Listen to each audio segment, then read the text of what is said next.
Hey everyone, at the end of this video, you're going to be seeing a trailer for a new podcast that myself, Kaylin Conrad, and Little Hoots have started called Respect the Dead. So make sure to stick around to the end of the video. Hi Tantrum. You want to be in the video? You can be in the video, but you have to behave yourself. Okay, hi.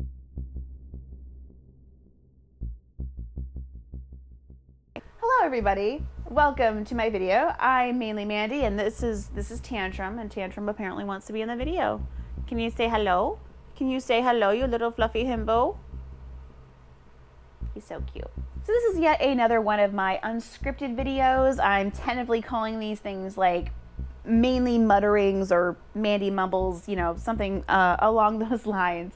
And today I am going to be talking to you all a little bit about what my being bisexual means to me. If you follow me on Twitter, @mainlymandy, just in case you're curious, I do refer to myself as a disaster bi, and it is Pride Month, so it just seems like this is a good month to maybe just talk a little bit about that. This will be a short video.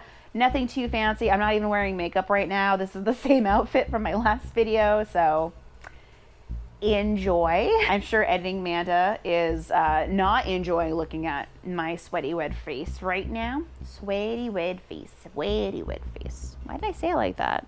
Do you know why I said it like that? I don't know. Oh my goodness. Look at this fluffy himbo. I typically like to refer to myself as a disaster bi, which basically means that whenever I am attracted to somebody, there's always this sense of basically being terrified to my core. I have been attracted to men, I have been attracted to women, I have definitely been attracted to plenty of non-binary people. So I'm kind of down for whatever you want.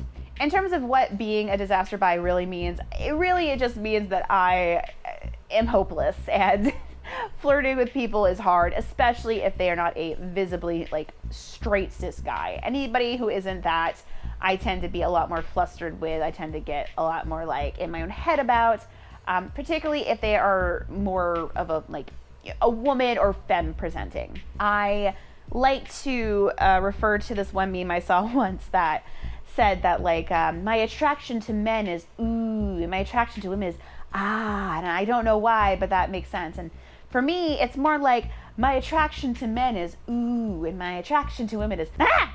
So I should also add like a little parenthesis that also does include non-binary people, because I've definitely been attracted to non-binary people who also made me go ah! I refer to my apartment as bisexual bay, which is actually a reference to some Tumblr meme that's gone around. If you know the reference, you know the reference. And also it just kind of works out nice, like, because I'm bisexual and I live in a basement. Bisexual bay. Hey, clever. We're clever here.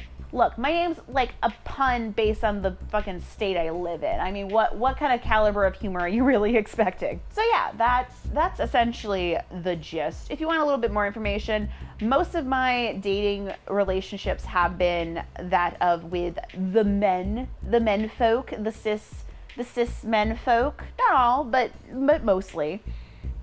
I have dated women before. I do have an ex-girlfriend who we're actually still very good friends. Gotta love being queer because it's really so common to say shit like that. Being polyamorous does make things a little, I guess, I don't know if I want to say it's more challenging. It's just different. You know, most queer people I know are also some level of like at least monogamish in some way. That just seems to be very common here. Obviously, it's not true for everybody. There's plenty of queer people who are not polyamorous as well, but that's just true for me and a lot of the queer polyamorous people I know. I don't know what to tell you. Like, I know some people get really annoyed when someone is bisexual and polyamorous because it's like proving the stereotype right, but like, it's not my fault the stereotype exists. You know, that's the issue. The issue isn't that people fit the stereotype. The issue is that the stereotype exists in the first place. I did know about queer people. Like, I knew that there was straight people and there were gay people, but I was never really presented with anything in between. I never heard the term bisexual until very late into high school. What the fuck is that sound? That better not be picking up the mic. I didn't hear the word bisexual until like probably my senior year in high school, to be honest with you. And I remember when I first heard it, I thought to myself, but you always have to eventually choose, right? So what's going on here? I apologize for the internalized biphobia. That's just what I was dealing with. See, I knew I liked boys from a very young age. But when I was younger, like, it was kind of like, well, since I know I like boys, I must just like boys, right? Like, I didn't think you could like both or all, as it, turns out to be, because at the time I was only aware of two genders. It is kind of funny because, like, I look back and, I was really into, like, Rocky Horror Picture Show from a very young age. Like, I literally cannot remember a time when I didn't know Rocky Horror. We could have a whole conversation here about my mother's choice in parenting, but let's not worry about that right now. So, like, we never had conversations about being bisexual. There were very few conversations ever acknowledging gay people in my household. It just was a thing that, like, eventually you kind of just figured out existed, but, like, we never really talked about it. And we certainly didn't talk about it in, like, high school or anything. Like, I don't think I really started learning about queer identities in any meaningful way until, like, college, to be honest with you, which is kind of sad, but, here we go. And that was really my first exposure to a lot more visibly queer people. Like, there were some gay kids that I knew in, like, high school, but, it was just a very different atmosphere there. Again, we're in Central Maine. It was a lot more, like, taboo. It was a lot more, like, giggle, ooh, someone's gay. Where I grew up, words like queer and dyke and the F word were all used as slurs for gay people. So these days, I tend to kind of either call myself bi or queer. I guess if we want to get a little more detailed, something that I can tell you is that I do sometimes wonder if I am actually bi-romantic or just bisexual, because technically those are different. You could be sexually attracted to anybody, but romantically only attracted to certain people. But then, in this last year, I fell really hard for someone who is very much not a man. So clearly I'm definitely capable of falling for people who are not just cis men. So that's exciting. That's good to know. And I have dated, like, I did date a woman once before too. So, like, I definitely have had experiences where I've felt feelings for people who were not cis men, but I question myself a lot because unfortunately we live in a world that's filled with bi erasure. And even in the queer community, there are people who suck. And unfortunately, there's an extra layer to sort of bi erasure if you're someone who is bisexual, who is also polyamorous, because there are some people in the queer community who very much roll their eyes at people like me. I'm proving the stereotype right. I'm kinky and I'm bi and I can be indecisive sometimes. So sorry, I live in a world that gives me fucking choice overload sometimes. I guess it's my fault, my bad. I should have just not been born. So yeah, that's kind of this video. This one will be a very short video, but that's kind of just what I wanted to talk about. I just wanted to acknowledge that, like, yeah, I'm a bi lady who mostly has dated men, but not all were men, and there are people in my life now who are not men who I am attracted to and in various relationship types with. My fuck buddy is non-binary. My comet relationship is with a non-binary person who lives very far away. Giving me a lot of feelings lately, but that's my problem. And then, I am partnered with one cis man who's also bi, and he lives very far away as well. So, I'm somebody who has had mostly relationships with men. Certainly in the last, I would say, like 5-ish years in particular, I've been a lot more consciously exploring that those attractions and interests. Like, it wasn't really until, like, sometime in college when I start really realizing that, oh, hey, maybe I'm not straight. And looking back, there's definitely a lot of, like, oh, that woman I thought was neat. Yeah, neat is just code for I'm a queer baby in the closet and not ready to acknowledge this yet. So, Charlize Theron, Xena probably, that one lady and Chorus Line. Ooh, I had a thing for her.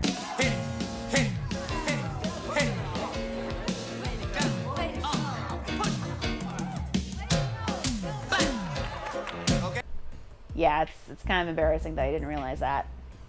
Whoops. There was a period where I actually used to call myself heteroflexible.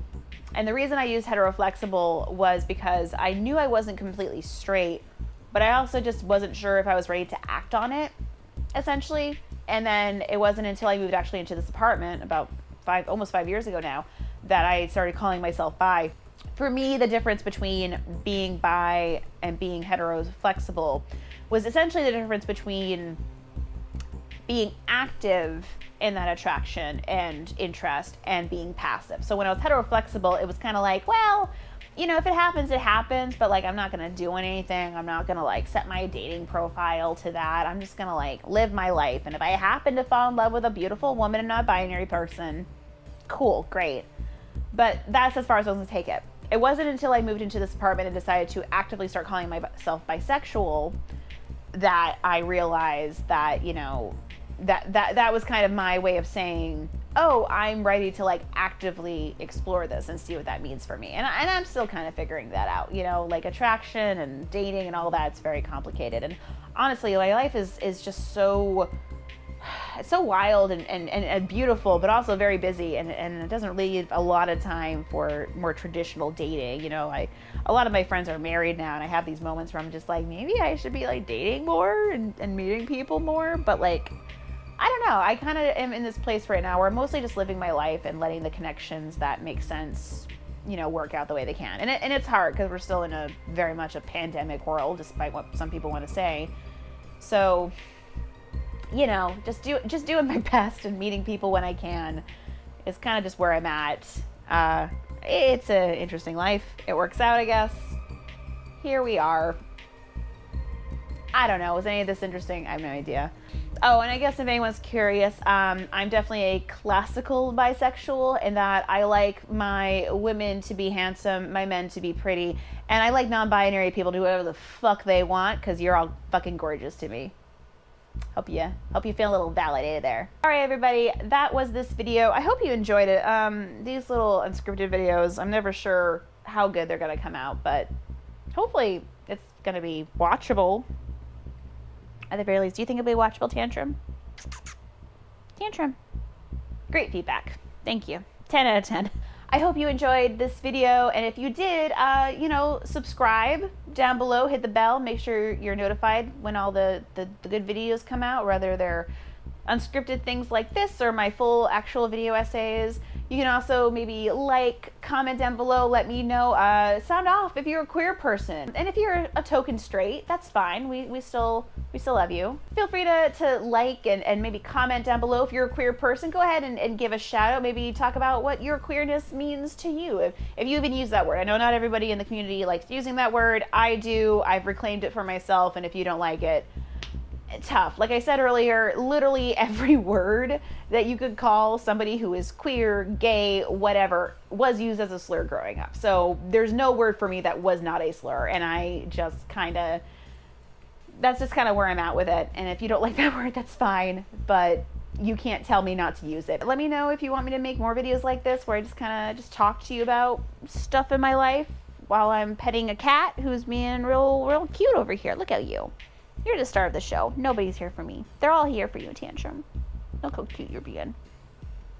He's so cute.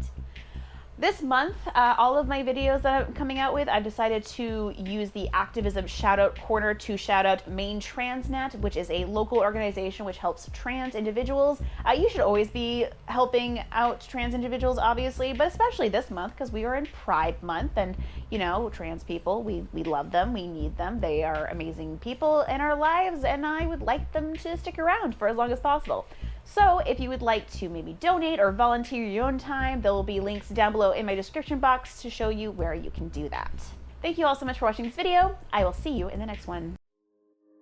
Do you like talking shit about people, but only when they can't fight back? Or are you a hungry little worm looking for some recommendations for your next feast? Then Respect the Dead is the podcast for you. Respect the Dead is a podcast that the right would call a disgusting display of moral degeneracy of the left. Ooh. If anyone had ever listened to it. Every week, Kaylin Conrad, Little Hoots, and me, mainly Mandy, talk about people who sucked and are now, thankfully, dead. It's kind of like if My Favorite Murder and Behind the Bastards had a baby. And that baby was gay, honey. Wait, what's Behind the Bastards? I'll tell you when they're dead. Yeah, Kaylin, we only talk about dead guys. Mandy, it's 2022. Women can be dead too. Oh, right. I'm sorry. I keep forgetting. So check out Respect the Dead every Monday on your favorite platform for podcasts. This video is brought to you by all of my Patreon supporters over on patreon.com/mainlymandy, but a special thank you to Angela Ward, Adam Fellows, Austin Tallman, Bailey Grevlin, Beat Duck, Kaylin Conrad, David Lindes, Elizabeth Hammond, Harker the Storyteller, Haley Williams, Jeffrey Reynolds, Jennifer Maher, Kevin Cook, Non-Anana Mouse, Faye Briscoe, Thea Westfall, Polyamethyst, Sidekick, Sicknin, and Veronica Duff. Thank you all so much for the support. Can you say goodbye, Tantrum? What's your sign-off signature? Good. That's really good.